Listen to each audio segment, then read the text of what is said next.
Hello, hello, health coaches. It's Carmen here. I am going to wait just a moment before I get started talking about today's topic because this is definitely one of, if not the most vulnerable, probably lives I've ever done and maybe ever will do. I'm not sure yet. We're going to see. So I'm going to give you a couple minutes to pop in. We've got quite a few people that have been instant messaging me from work, telling me that they can't join me live, but they're going to watch the replay.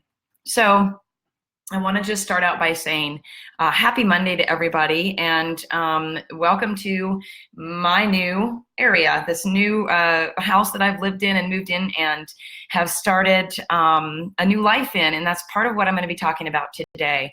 So I am seeing a couple people pop in, and I see a heart or two. So tell you what, you guys, tell me when you're here by letting me know just where you're at today when it comes to where you are with your business. Tell me if you are an active coach, and then also tell me where you're from. I'd like to see where everybody's coming in from. Hi, Stan, how are you? Okay, so today I am talking about not giving up when life knocks you down.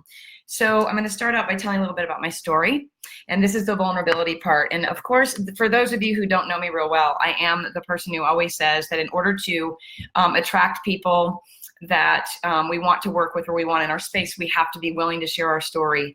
And I've given a little bit of details here and there. Hi guys, hi Heather and Linda, hi you guys.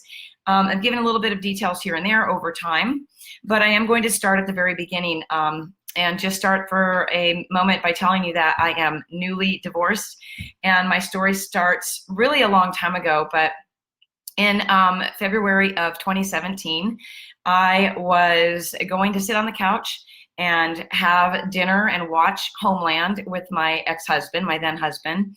And as I was walking in from the kitchen into the den, the kitchen was shut down. The kids were off in the woods playing with flashlights and enjoying their evening, and I was ready to settle in. And I know you guys can probably understand that feeling when you finish the day and it's just time to sit down. You've had your shower, you've got your dinner, you're gonna watch one of your favorite shows, you're with your spouse, or your partner, or your boyfriend, or whoever you're with, your girlfriend, and you're just relieved, right? So I come around the edge of the couch and I'm walking around, and as I'm coming around, I'm walking behind my then husband, and I can see that he's on his phone. And I'm carrying my dish. I'd made this beautiful gluten-free lasagna that took me almost 2 hours to put together. Everyone else had eaten, of course, but me, because I like everyone else to be taken care of at the time besides myself. That has changed since then. But as I'm walking around the back of the couch, I'm noticing that he's on his phone. And I notice that he's texting, and he's looking down, and he's not paying attention that I'm coming. And I'm walking around, and as I come around the side of the couch, for some reason, we've done this over and over and over in our marriage. I have walked into that same room, around that same corner, many, many, many times with my dinner and so on. And I had a different feeling in my gut when I came around the edge and I saw him close his phone. And I had a feeling like deep down in my gut, like that sick feeling, something's not right here, something's different. Although there was nothing different about the approach, about where he was sitting, about the timing, about nothing different. It's like any other day. I had a gut feeling that something was different. And so when I came around, I said, and this is something I've never done ever in our whole marriage, I said, "Who are you texting?" And I'm standing there with my dish, hair wet, glasses on, not looking, very attractive, ready to settle in for the night. We'd been married almost, at the time we were married over 16 years. And he actually stuttered when he told me who he was texting, and it was a friend of his. And I'm not going to be using names during this time, but it came out as a stutter, a very lengthy stutter. And I looked at him and I said, no, you weren't. No, that's not who you were messaging. Who are you messaging? And all of the feelings, that feeling of stress, like if you've ever almost had a car accident, or you get a sick feeling because you haven't heard from your kid when they were supposed to call, or whatever the feeling of stress feels like for you, it's mostly the same for all of us. It just presents in different ways, and how present we are when it happens is how much we remember. And I remember the feeling of the blood draining from my head and my whole body feeling sick. And I said, "No, it wasn't." And he looked me in the eye and he said, "I'm having an affair." And I said, "What?" and to tell you that the disbelief, how deep the disbelief was for me, or how intense it was to say that I said what, must have said what probably 5 times. I said what? I couldn't believe it, over and over again. And because I could not believe that this person, I had never in my entire life doubted him. I never in my entire life ever thought he was capable of cheating or having an affair or anything like that. Now, if anything ever like this ever happened, you guys put it in the comments. Now's the time to share if you've ever experienced something like this before. But I can tell you that what happened in the moments after the realization that he was not kidding and it was absolutely true were a big blur. I remember walking around the corner with my dish. I remember going into the kitchen. I remember putting that dish down with food in it and picking up the one that was that I had washed and cleaned. And I remember shattering that beautiful Williams-Sonoma casserole dish on the floor.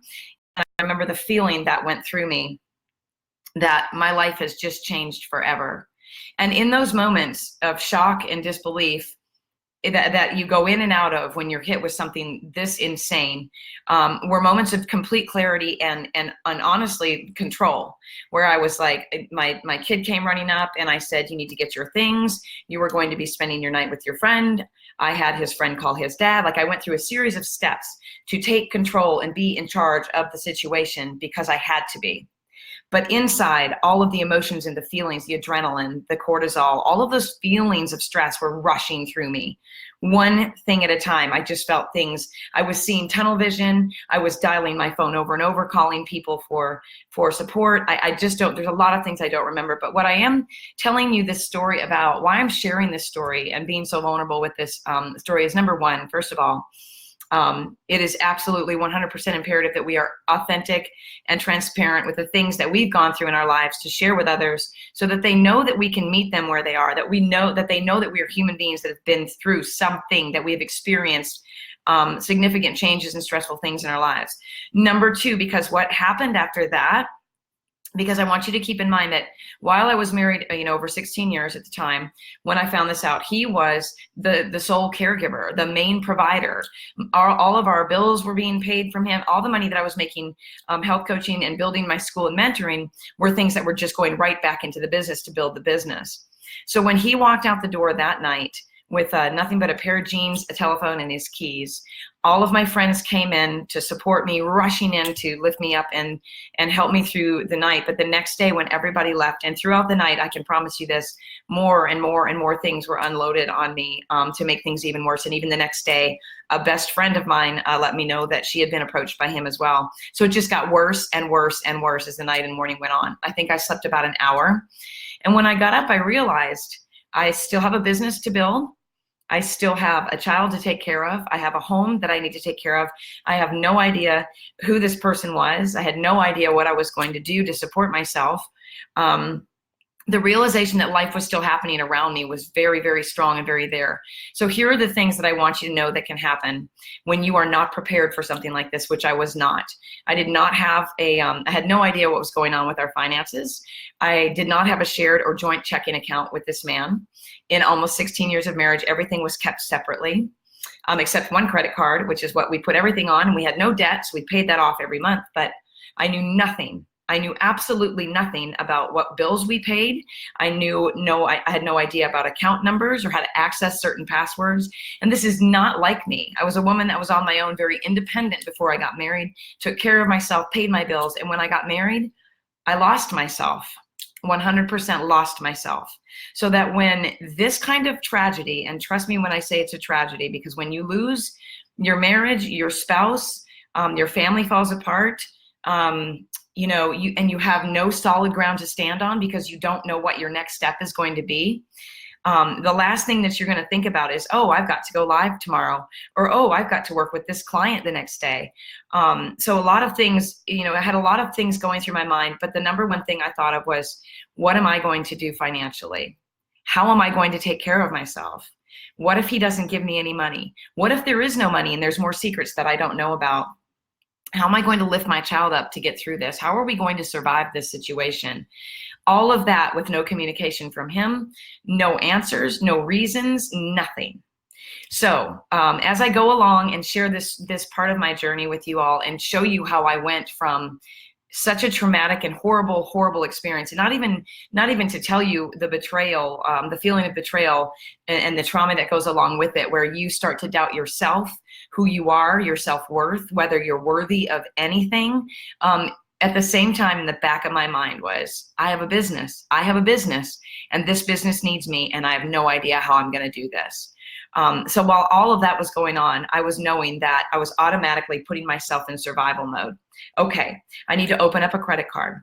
Okay, I need to make sure that I move some money so I have some money in my checking account. Okay, I need to let my team know, I need to let my clients know that I've got to be off the radar for a day or two to establish how my kid and I are going to survive this situation. So while all of that was happening, I was still in the back of my head thinking that I'm alone. I'm all alone. After 16 years, I am going to be all alone.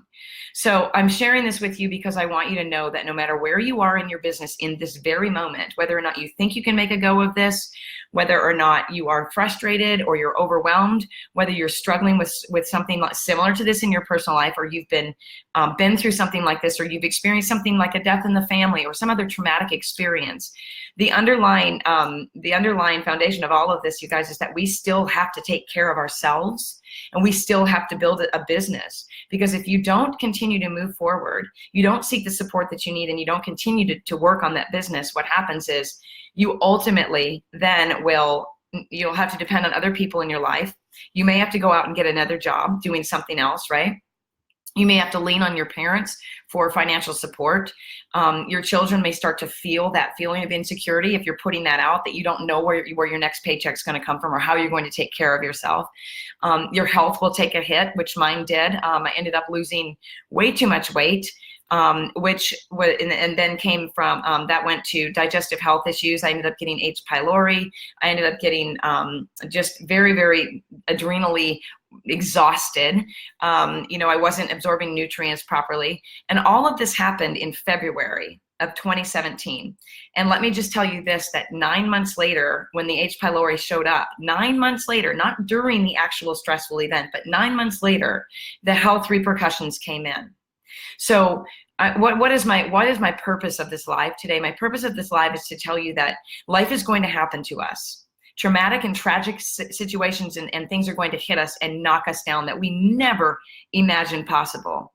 And we are still going to be required to get up, take care of ourselves, find a way to survive whatever it is that happened, and take care of our children and ourselves. Because if you don't keep moving forward and you don't keep making decisions for yourself that are going to support you, your finances will suffer.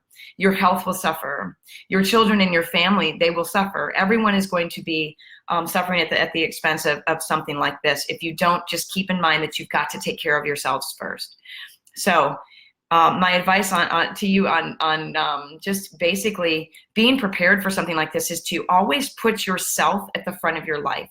Make sure that you know how to take care of yourself. If anything ever happens to your marriage, to your finances, if you get a big hit, I don't know.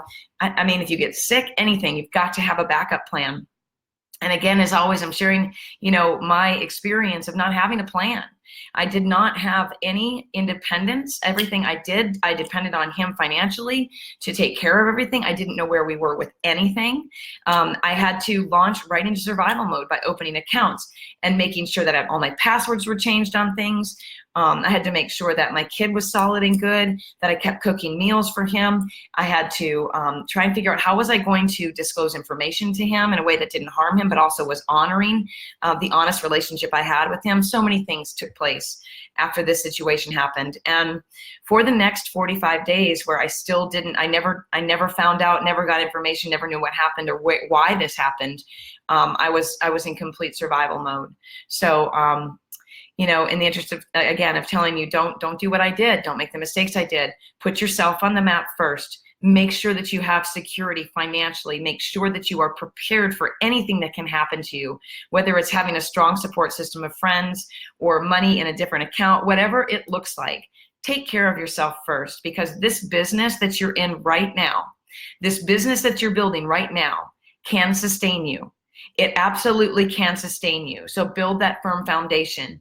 get your business really nice and solid. Invest in it whenever you can, because if I hadn't made those good decisions along the way where I was constantly investing in my business, I honestly don't know where I would have been when that happened. So there is a series of unfolding that's going to happen with these lives, and it is over a 2-year time frame, but lots of sharing of great experiences and things that I learned along the way. And one of the top things that I learned is that I am strong and I am tough as nails, and everything that I need is inside of me. It's inside of me. All I have to do is reach out and ask for the support that I need, and trust that everything is going to happen the way that it's supposed to. And I went from surviving to absolutely thriving. Life is better than it's ever been. So anyway, if you've been through anything like this, you're listening to the replay, I want to hear from you. If you're a woman or man that has been through betrayal and you want to share your story, feel free to send me a personal message just telling me a little bit, maybe helpful to you to get it off your chest. I don't know. But I do know that without all the support that I had, I don't know if I would have been where I am today. So anyway, I hope everyone starts their Monday with positivity, with a plan for yourself, and just with the knowledge that you can make this health coaching business a real business that can support you through anything life throws your way. I promise you, I am walking proof of that. So have a great day, you guys, and thanks for hopping on and listening. Appreciate it. Figure out how to turn off the live.